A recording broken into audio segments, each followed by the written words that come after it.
أعظم قصة هروب في تاريخ السينما ما بدأتش من نفق، وأندي هرب من السجن من سنين قبل ما يحفر النفق، وده أغرب شيء في شوشانك، لأن أغلب الناس فاكرة إن الفيلم عن الهروب الجسدي، مع إن النجاة الحقيقية حصلت من أول يوم دخل في السجن. والغريب إن الفيلم نفسه خلاك تركز عن النفق، على الشخصيات، بس أهم معركة كانت بتحصل في مكان تاني. وعشان تفهم إزاي أندي عمل حاجة فشل فيها كل المساجين اللي معاه، لازم نرجع لأول يوم دخل في السجن. وأنا شايف إن أغلب الناس فهمت شوشانك غلط، لأن معظم الناس فاكرة إن أعظم لحظة في الفيلم هي لحظة ما أندي خرج من النفق، لحظة المطر، الموسيقى، وهو رفع إيده في السماء. كل ده كلام جميل، بس في رأيي دي مش أعظم لحظة في الفيلم، لأن أندي وقتها كان كسب.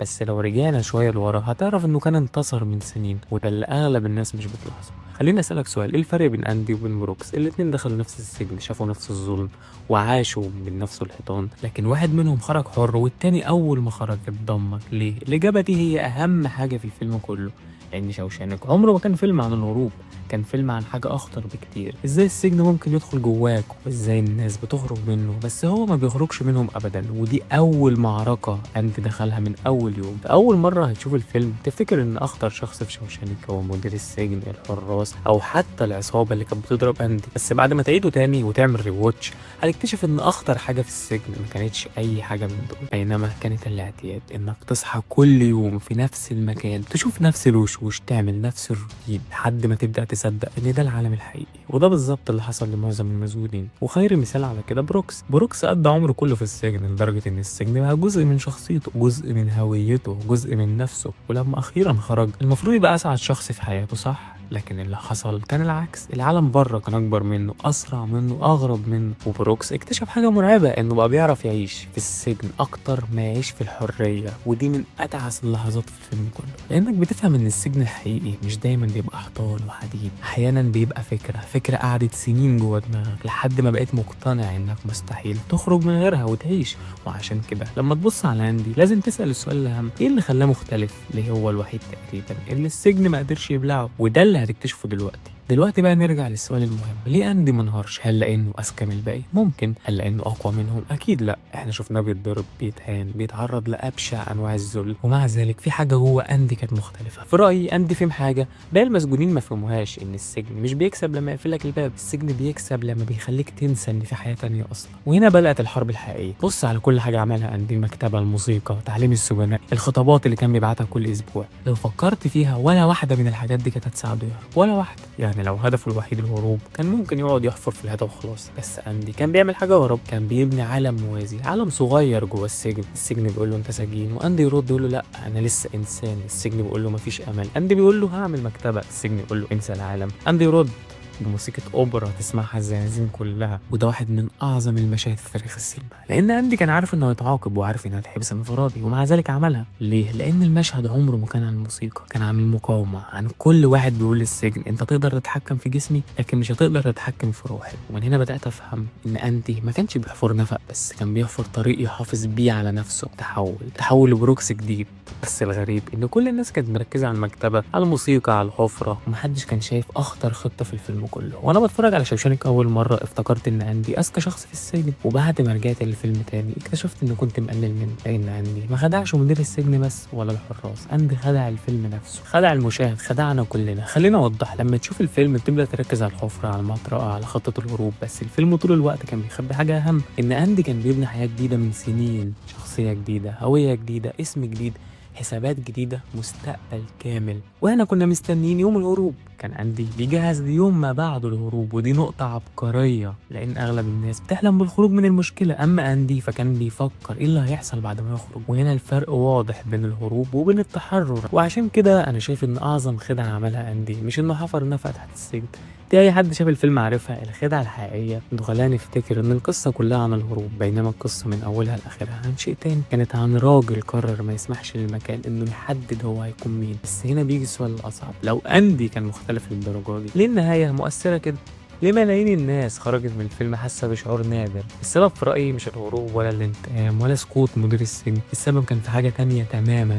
وفي رأيي أخطر سؤال شوشانك بيسأله مش ازاي أندي هرب، السؤال الحقيقي هو ليه محدش عمل زيه. فكر فيها، أندي ما كانش الوحيد المظلوم، ما كانش الوحيد اللي بيكره السجن، وما كانش الوحيد اللي نفسه يخرج. طب ليه هو بالذات من وسط مئات المسجونين الراجل ده قدر يحافظ على نفسه؟ اشمعنى هو؟ وهنا الفيلم بيقدم فكرة مرعبة ان معظم الناس مش بيخسروا بسبب الظروف، بس بيخسروا لما يقتنعوا ان الظروف هي كل شيء. بروكس اقتنع، معظم السجناء اقتنعوا، حتى ريد نفسه في اول الفيلم كان مقتنع لما قال الجملة الشهيرة ان الامل شيء خطير. الجملة دي مهمة لان بتكتشف ان ريد نفسه كان شايف الامل نوع من انواع الوهم ونوع من انواع العذاب، لكن اندي كان شايف العكس تماما.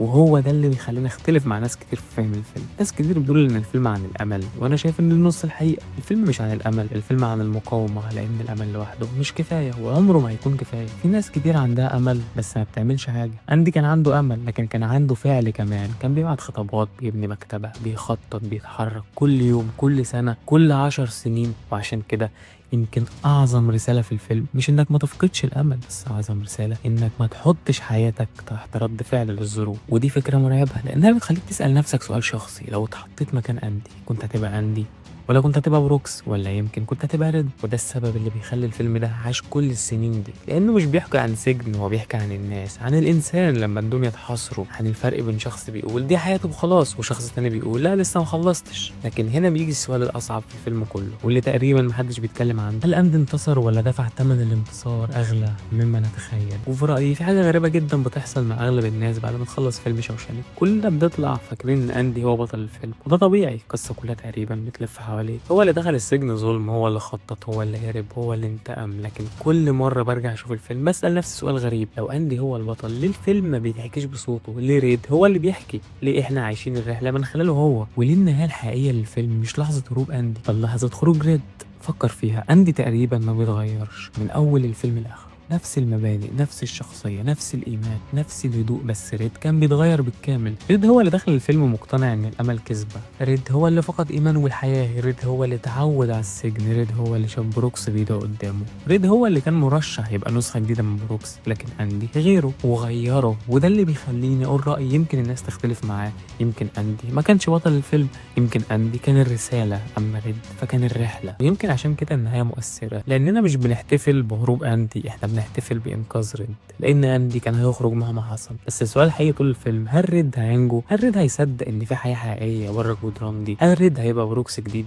وده اللي بيخلي مشهد الأتوبيس أقوى بكتير مما الناس متخيلة، لأن المشهد ده مش عن السفر ولا عن الصداقة ولا عن الحرية. المشهد ده عن إنسان رجع يؤمن بالحياة مرة تانية. وده في رأيي أعظم انتصار في الفيلم كله، وهو مش هروب أندي بل نجاة ريد. واحدة من أعظم الحاجات اللي عملها شوشانك إنه خلاك تستحمل الظلم لفترة طويلة، فترة أطول من اللازم. الفيلم كله بيخليك تشوف أندي بيتضرب، بيتهان، بيتظلم، بيتسرق، بيتخان، وفي كل مرة تتوقع إن الدنيا هتتعدل ما بتتعدلش، وكل دقيقة بتعدي بتزود إحساس الغضب جواه. وده شيء مقصود لأن الفيلم كان بيبني دين نفسي ضخم، دين عند المشاهد نفسه. كل لحظة ظلم شفتها كانت بتحط في حساب، كل إهانة، كل خيانة، كل سنة ضاعت من عمر أندي كانت بتتحط في الحساب لحد ما وصلنا للنهاية. وهنا حصل شيء نادر جدا في السينما، إن الفيلم سدد الدين بالكامل. أندي هرب، المدير وقع، الحياة ظهرت، الفلوس رجعت، وريد خرج، كل شيء تقريبا وصل لنهايته. وده سبب مهم جدا يخلي ناس كتير تعتبر شوشانك من أكتر الأفلام المرضية في التاريخ. بس أنا شايف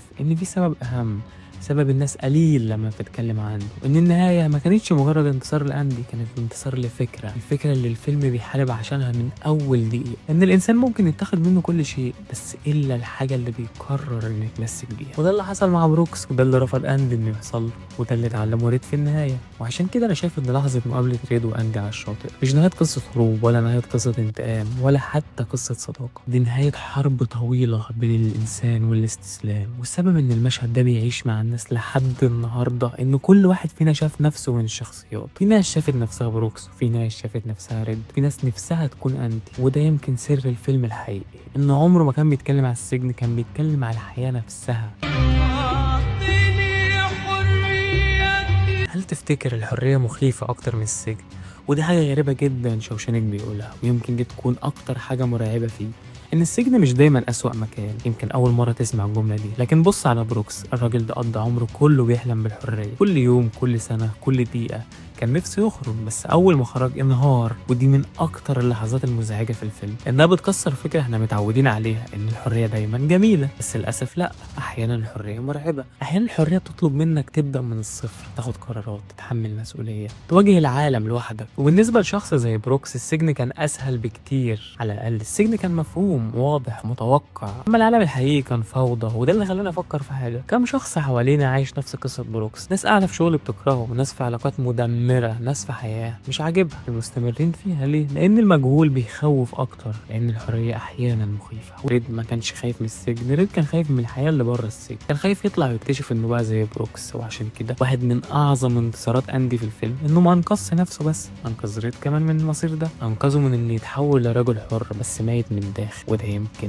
اكتر سؤال مرعب بيسأل الفيلم، هل انت فعلا عايز الحريه ولا انت عايز الامان؟ لان احيانا الاتنين ما بيجوش مع بعض. وانت تفتكر هل شوشانك فيلم مثالي فعلا؟ في حاجه لازم اعترف بيها، وانا بتفرج على شوشانك رغم اني شايفه واحد من اعظم الافلام في التاريخ، يا رب سامحني، لكن عندي مشكله حقيقيه مع الفيلم، ويمكن ناس كتير عندها نفس المشكله. اندي مثالي زياده عن اللزوم، بمعنى كل ما الفيلم يكمل كل ما اندي يبقى اهدى، اذكى، اصبر، اقوى. يا عم ده رونالدو بيتضايق لما الدنيا بتأزم معاه، فانت ازاي؟ وفوق كل ده يقدر على تحمل الألم والإهانة، لدرجة إن أحيانا تبدأ تسأل نفسك هو ده إنسان فعلا ولا فكرة؟ لأن الواقع بيقول إن أغلب البشر هينهاروا. بقولك كريستيانو بينهار، أغلب البشر كانوا هيغلطوا ويستسلموا، لكن أندي تقريبا ما بيعملش ده. وده يمكن أكبر نقد ممكن يتوجه للفيلم، إنه قدم شخصية أقرب للأسطورة منها كإنسان. لكن كل ما أفكر في النقد ده وأرجع أغير رأيي، لأن شوشانك من البداية عمره ما كان بيحاول يقدم شخص عادي. الفيلم كان بيقدم نموذج، فكرة، رمز، كان بيقدم إنسان رفض إنه يخلي السجن يأثر فيه. وعشان كده يمكن أندي مش مكتوب كشخص طبيعي بالكامل، لأنه مش الهدف كان السؤال، ايه اللي هيحصل لو الانسان اتمسك بمبادئه حتى النهايه؟ ومع الوقت بدات افهم ليه الفيلم ما حاولش يقنعني ان اندي واقعي، بل كان عايزني اتمنى ان اكون في صلابته. وده فرق كبير، لان معظم الافلام بتقدم شخصيات تشبهنا، اما شوشانك فكان بيقدم شخصيه نتمنى نبقى زيها. وعشان كده رغم ان النقد ده مازال موجود، الا انه في رايي واحد من اهم الحالات النادره اللي يخدم فيها العيب الفكره نفسها، ان هل اندي كان واقعي؟ وفي نقطه تانية بصراحه، كل مره اتفرج على شوشانك برجع اسال نفسي سؤال، هل الحياه بطبيعتها بتغير الناس؟ مش السجن بس، الحياه نفسها.